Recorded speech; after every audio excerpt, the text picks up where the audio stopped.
भगवद गीता अध्याय 11 और 12 का विस्तृत विश्लेषण भगवद गीता के 11वें और 12वें अध्याय में भगवान कृष्ण ने अपनी दिव्य स्वरूप की झलक और भक्ति के विभिन्न रूपों का वर्णन किया है। ये अध्याय न केवल भक्ति के महत्व को दर्शाते हैं, बल्कि आत्मा की सच्चाई और ईश्वर के प्रति प्रेम को भी उजागर करते हैं। यहाँ हम इन दोनों अध्यायों का विस्तार से वर्णन करेंगे। अध्याय 11 विश्व रूप दर्शन योग। इस अध्याय में अर्जुन भगवान कृष्ण से प्रार्थना करता है कि वह उसे अपना विराट रूप दिखाएं। अर्जुन की यह इच्छा उसके मन में युद्ध के दौरान उत्पन्न हुई, जब वह अपने कुटुंबजों और गुरुजनों के विरुद्ध लड़ने के लिए संकोच कर रहा था। विराट रूप का दर्शन भगवान कृष्ण अर्जुन को अपना विराट रूप दिखाते हैं।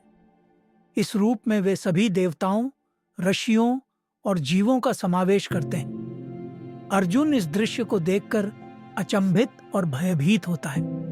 श्री भगवान वाच में भगवान कहते हैं कि यह रूप अत्यंत रहस्यमय है और इसे केवल विशेष भक्त ही देख सकते हैं। सृष्टि और विनाश का चक्र इस रूप में भगवान की शक्ति और उनके द्वारा सृष्टि के सभी तत्वों का चित्रण होता है।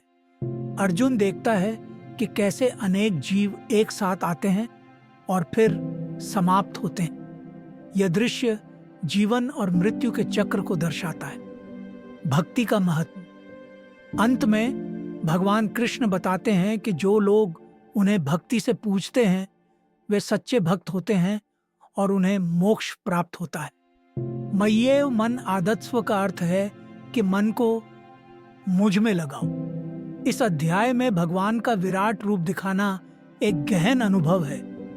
जब हम भगवान की अपार शक्तियों और उनके विराट रूप को समझते हैं, तब हम अपनी सीमाओं को पहचानते हैं। यह दर्शन हमें यह सिखाता है कि हम सभी एक ही ब्रह्म के अंश हैं और हमें अपनी भक्ति को बढ़ाना चाहिए। अध्याय 12 भक्ति योग। इस अध्याय में अर्जुन भगवान कृष्ण से पूछता है कि भक्ति का सर्वोत्तम मार्ग कौन सा है। क्या वह जो निराकार ब्रह्म की भक्ति करता है, या वह जो साकार रूप में भगवान की पूजा करता है। भक्ति के दो रूप। भगवान कृष्ण बताते हैं कि दोनों प्रकार की भक्ति महत्वपूर्ण है। साकारा और निराकार दोनों ही रूपों में भक्ति का महत्व है, लेकिन साकार रूप में भक्ति करने वाले भक्त अधिक सरलता से भगवान को प्राप्त कर सकते हैं। भक्त का गुण। कृष्ण भक्त के गुणों का वर्णन करते हैं। सच्चे भक्त में धैर्य, करुणा, दया और संतोष होना चाहिए। अद्वेष्टा सर्वभूतानां का अर्थ है कि सच्चा भक्त सभी प्राणियों के प्रति द्वेष रहित होता है। भक्ति का फल। भगवान कृष्ण यह स्पष्ट करते हैं कि जो लोग उन्हें सच्चे मन से भजते हैं वे उनके निकट पहुंच जाते हैं। क्लेशोधिकतरस्तेषां का अर्थ है कि जो लोग निराकार की भक्ति करते हैं उनके लिए यह कठिन हो सकता है, जबकि साकार रूप में भक्ति सरल होती है।